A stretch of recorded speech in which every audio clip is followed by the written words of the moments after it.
வன்முறை செயல்கள் இலங்கையில் மீண்டும் நடக்காது. ஐநா பொது சபையில் இலங்கை ஜனாதிபதி கோட்டபாய உறுதி. மத்தளவிலிருந்து சர்வதேச விமானங்களை மீண்டும் இயக்க நடவடிக்கை. இனப்படுகொலையாளி கோட்ட அதிர்ந்தது நியூயோர்க் நகரம். விடுதலை புலிகள் மீதும் போர்க்குற்ற விசாரணையா? CBK சிவஞானம் விளக்கம். உடல் சிதறி பலியான பிஞ்சுகளின் 26வது நினைவேந்தல் நேற்று MK சிவாஜிலிங்கத்தால் அவரது அலுவலகத்தில் அனுஷ்டிப்பு. நாடு கடத்தப்பட்ட இளைஞர்களுக்கு இழப்பீடு, டோக்கியோ உயர்நீதிமன்றம் உத்தரவு. புலம்பெயர் தமிழ் அமைப்புகளை தடை செய்துவிட்டு உள்ளக பொறிமுறையில் பிரச்சினைகளை தீர்க்க வெளிநாட்டில் கலந்துரையாடலா? கஜேந்திரகுமார் காட்டம். இலங்கைக்கு கடும் அழுத்தம், ஐரோப்பிய ஒன்றியத்திடம் விடுக்கப்பட்டுள்ள முக்கிய கோரிக்கை. கோட்டபாயாவின் அறிவிப்பு ஏமாற்று நாடகமே, தலையிடுவாரா மோடி? பழநெடுமாறன் கருத்து. சர்வதேசத்துக்கு முன் இலங்கை துண்டாடப்படுவது ஏன்? அரசாங்கத்துக்கு மனோ கணேசன் ஆலோசனை. உண்மையை ஏற்றுக்கொண்டது இலங்கை அரசாங்கம், விடுக்கப்பட்டுள்ள கடுமையான எச்சரிக்கை. உலக பிரசித்தி பெற்ற மூலிகை மருத்துவர் எலியந்தபைட் கொரோனாவுக்கு மரணம். அனுராதபுரம் சிறைச்சாலைகளில் உள்ள தமிழ் அரசியல் கைதிகளை வேறு இடங்களுக்கு மாற்றும் தீர்மானம் இல்லை.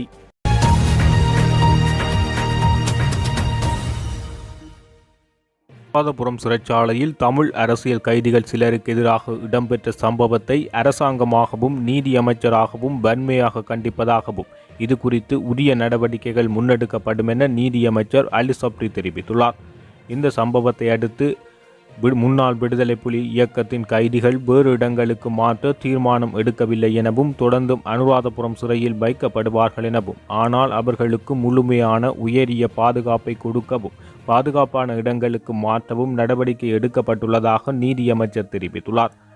அனுராதபுரம் சிறைச்சாலையில் தமிழ் அரசியல் கைதிகளை அச்சுறுத்தியதாக இராஜாங்க அமைச்சர் லொஹான் ரத்வத்த மீது சுமத்தப்பட்ட குற்றச்சாட்டு தொடர்பில் பாராளுமன்றத்தில் தமிழ் தேசிய மக்கள் முன்னணியின் தலைவர் கஜேந்திரகுமார் பொன்னம்பலம் பாராளுமன்ற நிலையியல் கட்டளை 27 டன்னின் கீழ் விசேட பிரேரணை ஒன்றை முன்வைத்தார். இதற்கு பதிலளித்த நீதியமைச்சர், அனுராதபுரம் சிறைச்சாலையில் இடம்பெற்ற சம்பவத்தை நாம் வன்மையாக கண்டிக்கின்றோம். அதேபோல் இது குறித்து உரிய நடவடிக்கைகள் முன்னெடுப்போம்.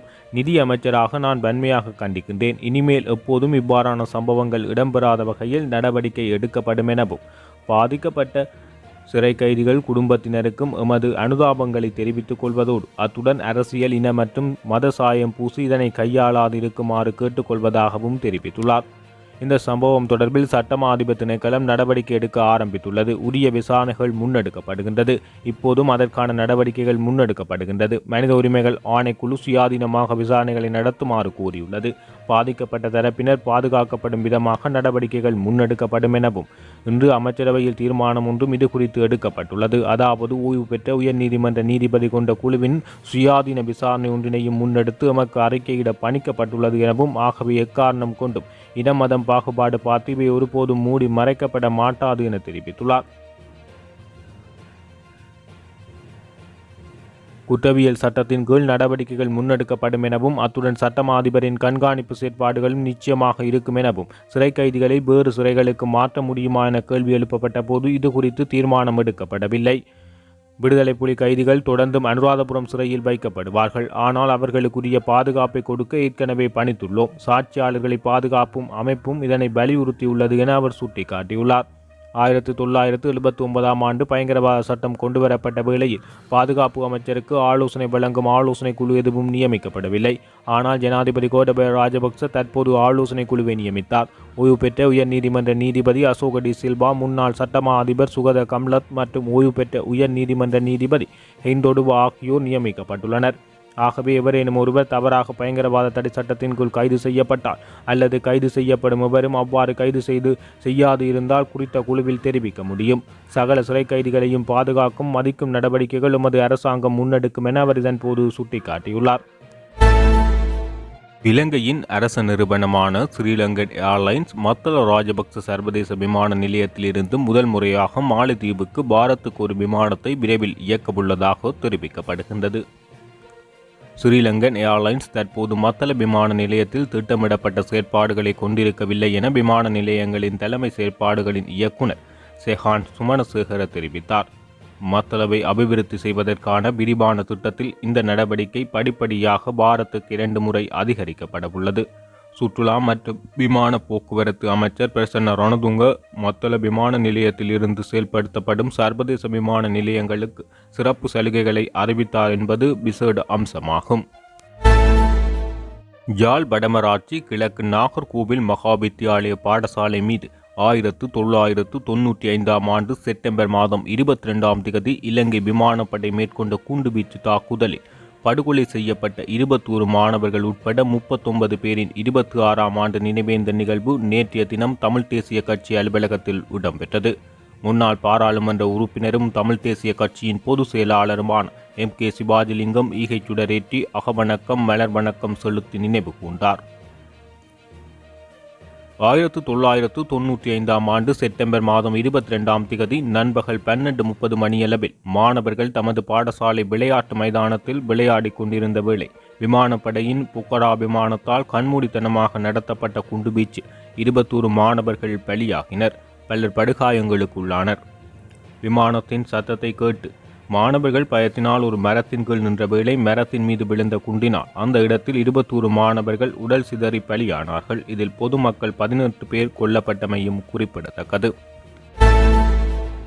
தமிழ் விடுதலை புலிகள் அமைப்பின் மீது போர்க்குற்ற விசாரணையை நடாத்துவது சாத்தியமற்றது என முன்னாள் வடக்கு மாகாண சபையின் அவைத்தலைவர் CBK சிவஞானம் தெரிவித்துள்ளார்.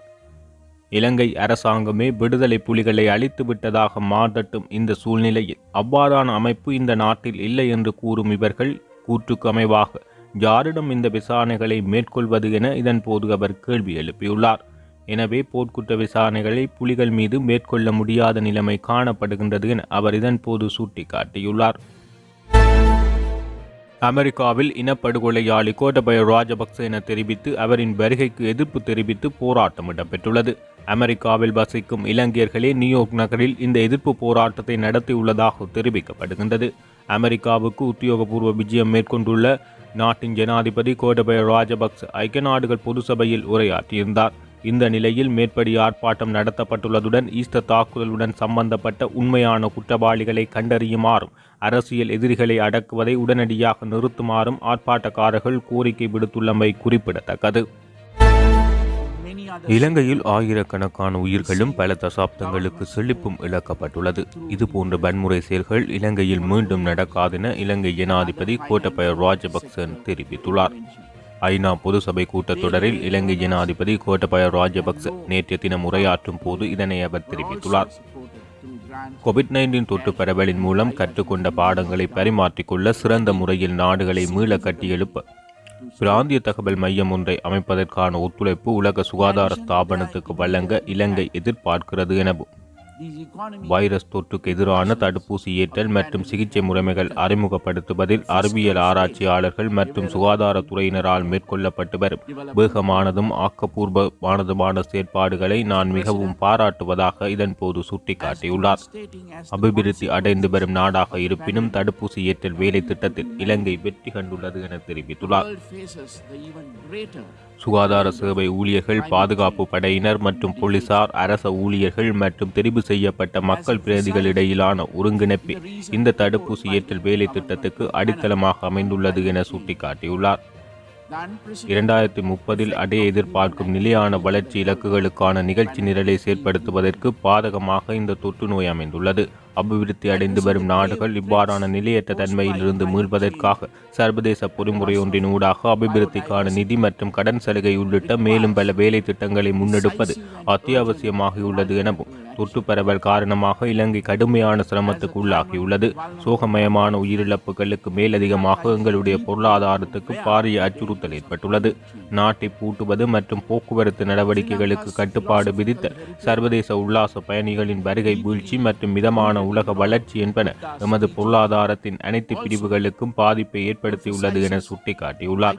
இலங்கையானது அதிகளவில் அந்நிய செலாவணியை ஈட்டும் வழிமுறையாக காணப்படுவது நாட்டின் சனத்தொகையில் 14% தங்கியிருக்கும் தொழில்துறையுமான சுற்றுலாத்துறை பெரிதளவில் சரிவடைந்துள்ளது எனவும் சுற்றுலா தொழில்துறை மற்றும் ஏனைய பல துறைகளில் சிறிய மற்றும் நடுத்தர அளவில் ஈடுபட்டிருக்கும் வர்த்தகங்களுக்கு வட்டி நிவாரணம் மற்றும் நிதி பெற்றுக் கொடுத்தல் போன்று அரசாங்கத்தின் உதவி திட்டங்கள் மேலும் சலுகைகள் வழங்கப்பட்டது என தெரிவித்துள்ளார்.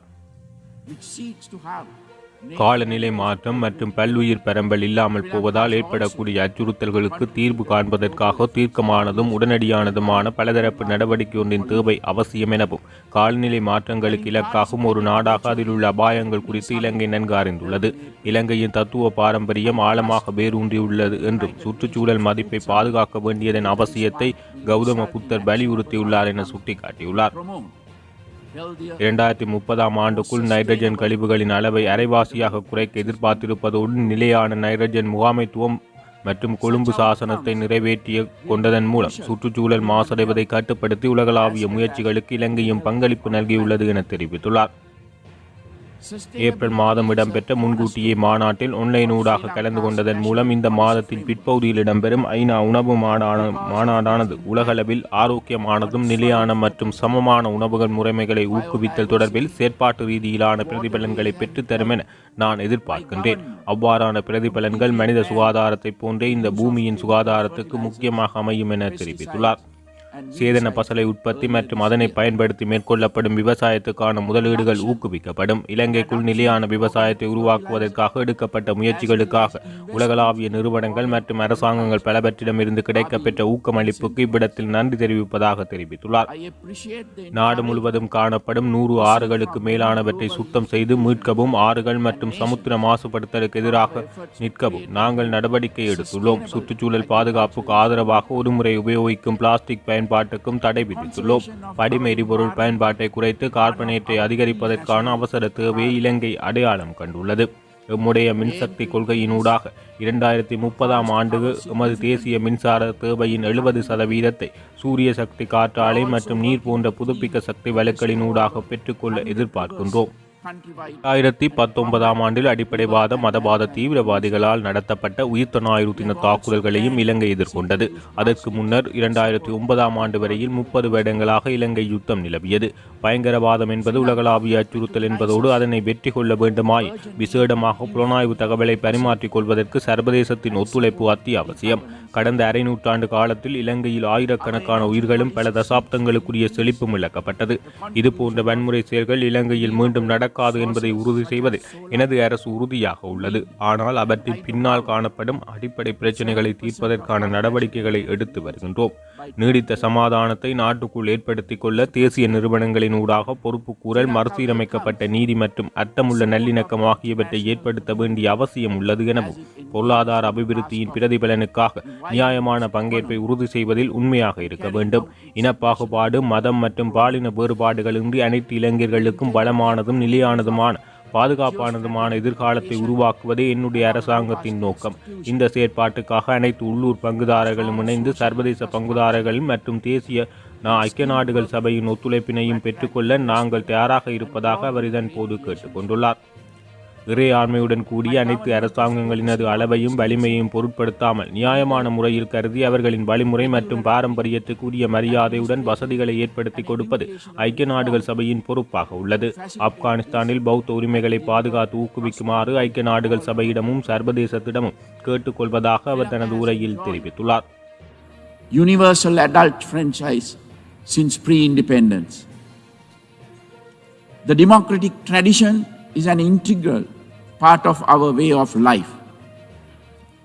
My election in 2019 and the parliamentary elections in 2020 saw Sri Lankan voters grant an emphatic mandate to my government to build a prosperous and stable country and uphold national security and sovereignty.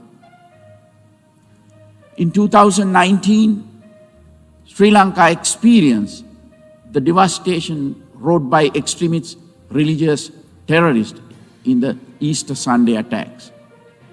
Before that, until 2009, it had suffered from a separatist terrorist war for 30 years. Terrorism is a global challenge that requires international cooperation, especially on matters such as intelligence sharing, if it is to be overcome. Violence robbed Sri Lanka of thousands of lives and decades of prosperity in the past half century. I request the United Nations and the international community to ensure the protection of the Buddhist heritage of Afghanistan. I call on the member states of this August Assembly to work together in a spirit of true cooperation, generosity, goodwill, and mutual respect to foster a better and more sustainable future for all humanity. Thank you.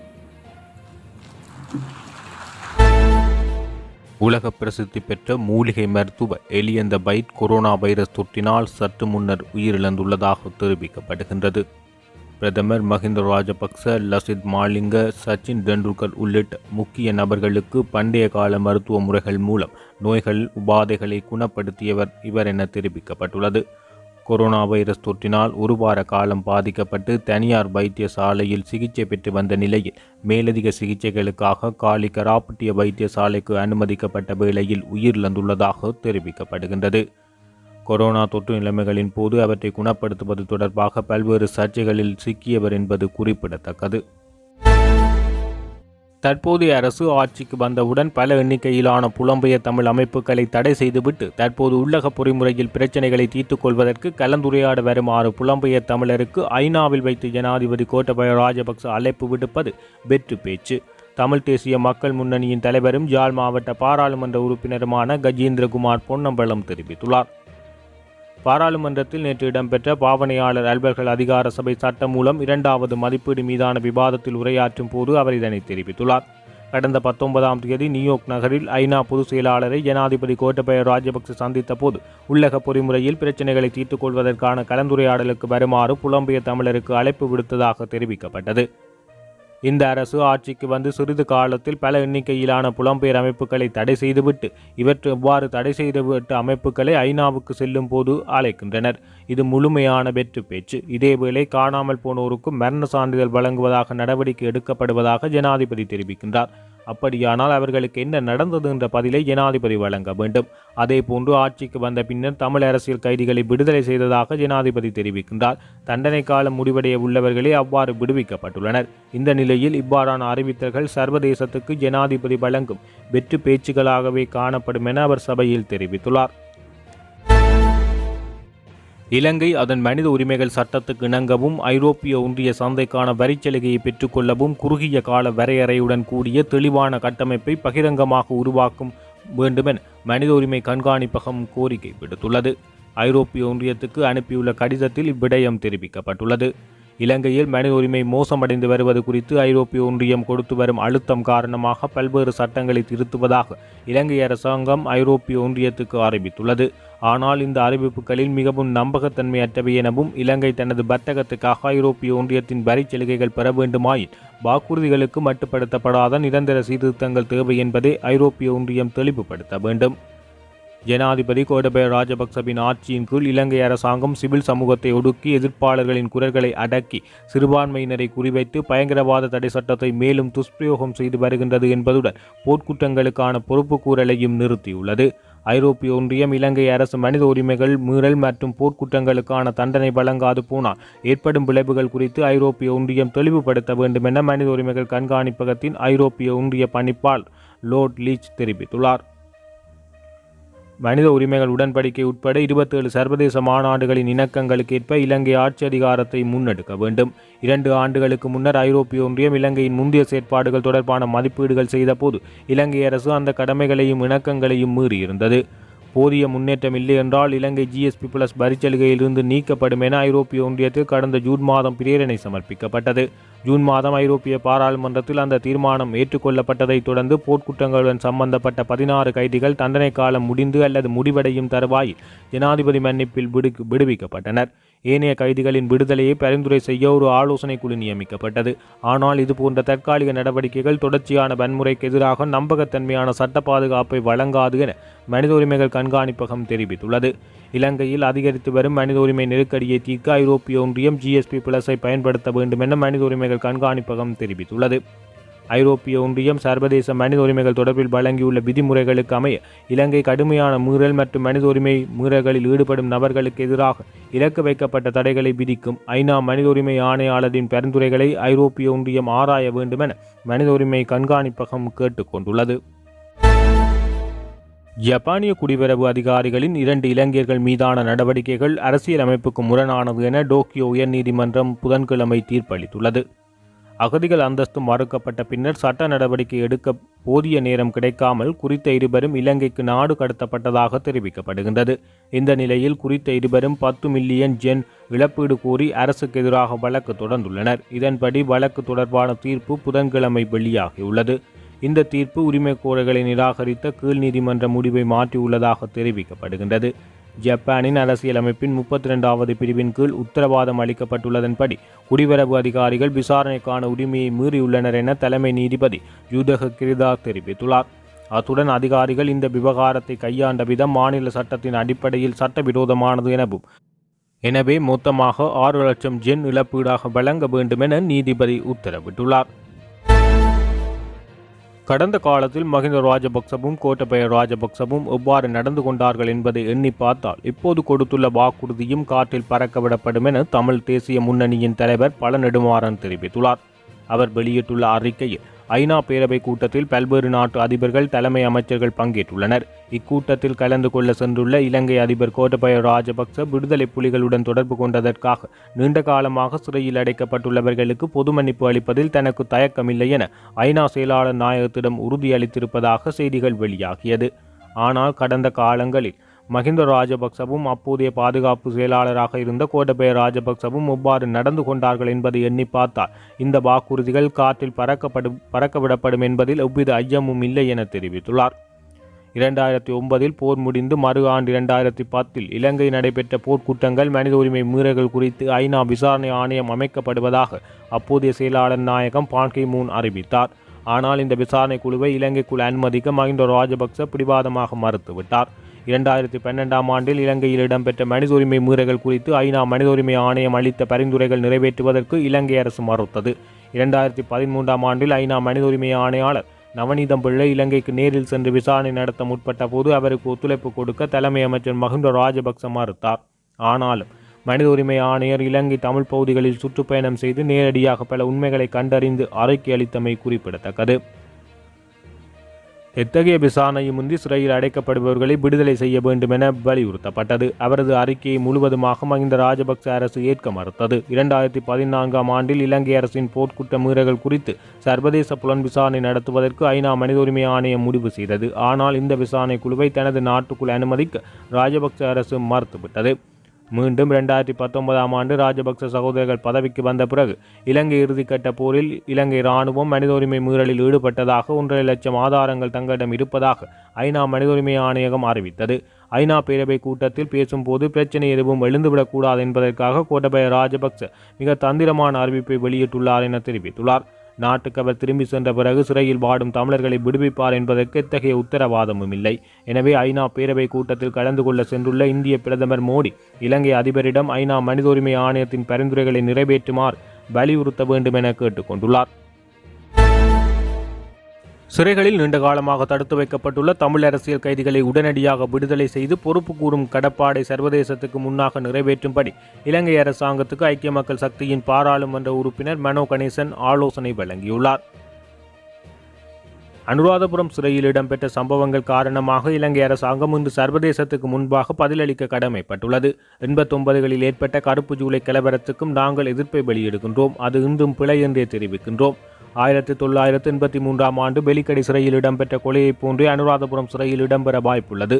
ராஜாங்க அமைச்சர் அனுராதபுரம் சிறைக்குள் சென்று தமிழ் அரசியல் கைதிகள் மீது துப்பாக்கியை வைத்து அச்சுறுத்தியது முற்றிலும் பிழை. இந்த சம்பவத்தை இனவாதமாக தமிழ் உறுப்பினர்கள் பயன்படுத்துவதாக விமர்சனம் வெளியிடுவதை ஒருபோதும் ஏற்க முடியாது என தெரிவித்துள்ளார். நாங்கள் குறித்த சிறைக்கு சென்றபோது சிங்கள பாராளுமன்ற உறுப்பினர்கள் 2 என்னுடன் இருந்தனர். இனவாத நடவடிக்கை என்று திசை திருப்ப வேண்டாம்.